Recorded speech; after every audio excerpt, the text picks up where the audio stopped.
안녕하세요. 송림의 요셉의 창고의 송림입니다. 저는 레터레인 2016 늦은 빗소리 말씀을 나눠드리고 있는데 21년 5월 16일 17분 10초부터 요약하거나 순영하거나 그대로 읽어서 나눠드리고 있습니다.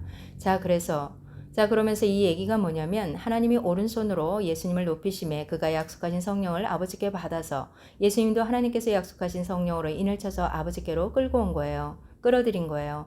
자, 받아서 너희 보고 듣는 이것을 부어주셨느니라. 다윗은 하늘에 올라가지 못하였으나 친히 말하여 가로되 주께서 내 주에게 말씀하시기를 내가 너의 원수로 내 발등상 되게 하기까지 너는 내 우편에 앉았으라 하셨도다 하였으니 그런즉 이스라엘 온 집이 정령 알지니 너희가 십자가에 못 박은 이 예수를 하나님이 주와 그리스도가 되게 하셨다. 이렇게 얘기하는 거예요.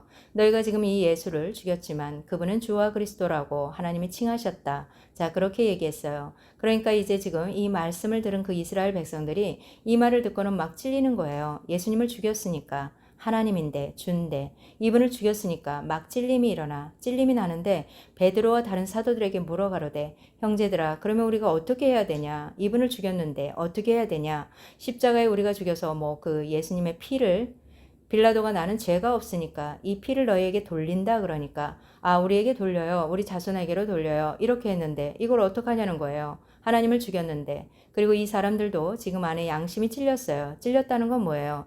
이 사람들도 지금 양심이 찔려서 이 예수가 부활하고 주와 그리스도라는 것을 깨닫게 함으로써 그도 끌고 가는 거예요. 지금 성령께서 끌었어요. 그랬을 때 베드로가 딱 그들에게 그때 얘기하는 거예요. 그래 너희가 회개하라. 그때 얘기하는 거예요. 회개하라.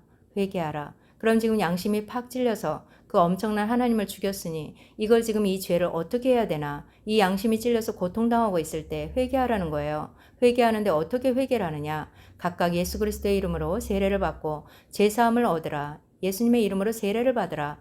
왜? 너희가 예수가 그 주인데 하나님을 죽였으니 그분의 이름으로 회개하라. 그 얘기는 뭐예요? 너희가 지금 율법 아래서 죄와 사망의 법에 매여서 그를 죽였기 때문에 그를 몰라서 죽였기 때문에 너희가 이제 예수님의 이름으로 오는 그 성령의 기름 부음을 통해서 너희가 깨닫고 너희가 물로 세례를 하는 것은 하나의 이 예수님이 주시는 영생하는 샘물이 솟아나올 것을 계시한 거지 이 요단강물은 하나의 예표지 그 요단강물이 너를 제사해 주는 것이 아니다. 근데 이게 진짜 예수님에게 나오는 생명수가 너희 죄를 사하기 때문에 그 말씀을 받으라는 거예요. 그러니까 이들이 받고 죄사함을 얻으라. 그러면 이 육신의 죄가 사함이 되는데 그 안에서 성령을 선물로 받는 자가 또 나오는 거예요. 성령의 선물.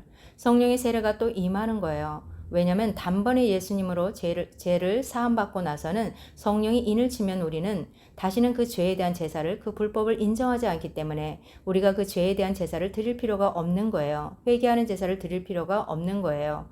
그러니까 우리가 이제 중요한 것은 이 성령의 선물을 딱 받게 되면은 어떤 일이 생기냐면은 이 부활을 증거하는 자가 돼요. 성령의 권능을 받고는 땅끝까지 이르러 예수님의 증인이 되는 것은 예수가 부활하시고 어떻게 부활하시고 우리가 어떻게 부활되는 이 비밀을 증거하는 거예요. 그럴 때 이 화목하게 하는 직책의 말씀의 사명이 이루어지고 이 땅의 죄가 사해지기 시작하는 거예요. 왜냐하면 성령 받은 자들이 예수 이름으로 죄를 사하는 세례를 줄 때 이 땅의 죄가 해결함을 받아요. 그 권능을 받는 거예요.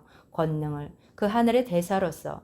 자, 그렇게 되니까 이 약속은 너희와 너희 자녀와 모든 먼데 사람, 이방인들, 곧 주 우리 하나님이 얼마든지 부르시는 자들에게 하신 것인데 또 여러 말로 확증하며 권하여 가로되 너희가 이 패역한 세대에서 구원을 받으라 하니 그 말을 받는 사람들은 세례를 받기 시작하는 거예요. 세례를 받음에 이날의 제자의 수가 3천이나 더하더라. 저희가 사도의 가르침을 받아 서로 교제하며 떡을 떼며 기도하기를 전혀 힘쓰니라. 자, 이제 그 말을 받는 사람, 이 말을 받은 사람에게 세례가 임하는 거예요. 세례가 임하는데 이때는 사도들이 물 떠와가지고 물로 세례를 주는 게 아니에요. 물 떠와서 주는 게 아니에요. 지금 성령의 인침을 받고는 그들의 말이 율법에서 복음에 천국의 언어로 바뀌어버렸어요. 하늘의 소리를 증거하니까 이들이 하늘의 소리는 뭐예요? 성령이 기름 부어요. 말씀이에요. 이 말씀. 천국의 언어예요. 천국의 언어.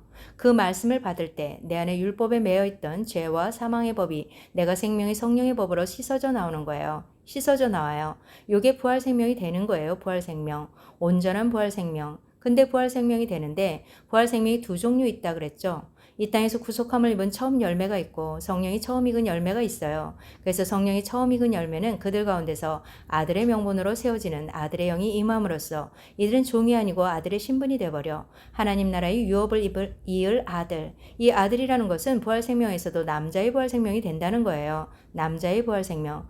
요 남자의 부활 생명은 그리스도의 지체라는 거예요. 지체. 요들이 하늘에 속한 자야. 하늘에 속한 자. 하늘에 속한 교회라는 거예요. 그러니까 이 예수님은 죄를 사함받는 자들 안에서 땅에서 난 자들 가운데 사함을 받는 자들은 굵은 베옷을 입고 나오죠. 그러면 그들은 여자의 부활 생명으로서 그들은 예수 그리스도의 지체가 아니고 하나님 나라의 종의 신분으로 추수가 되는 거예요. 하나님 종으로. 그래서 땅에서 구속함을 받는 거예요. 땅에서. 근데 이 성령이 처음 익은 열매는 하늘에서 난 자들이기 때문에 예수님과 몸이 한 몸으로 연합을 이뤄버려요. 그러니까 이 연합을 이루는 자가 바로 그리스도의 지체인 거예요. 남자의 부활 생명. 이게 하늘에 속한 교회예요. 그들이 결국은 이 천국 복음을 온 땅에 증거하는 사명을 받는 거예요. 화목직책 사명을. 그래서 이 마지막 때도 이 우리가 영원한 복음을 다시 예언하여 줘야지만 이 땅에 하나님의 종들이 추수가 일어나기 시작하는 거예요. 지금이 이제 이 성령의 기름을 부어서 우리에게 생명수가 공급되고 우리 안에 심령이 충만하게 채워지면 내 배에서 이제 생수의 강이 터져나갈 때 내가 온전한 성령의 열매가 되기 시작하는 거예요. 왜냐하면 증거가 일어나기 시작하는 거예요. 증거가. 이게 이제 온 땅에 천국 그물을 던지게 된단 말이에요. 던지게 돼. 여러분들에게 지금 성령께서 기름을 부어주는 것은 그 때가 되매 이 그물을 던지게 하기 위해서 기름을 채우는 거예요. 지금. 채우는 시간이에요. 여기까지 나누겠습니다. 감사합니다.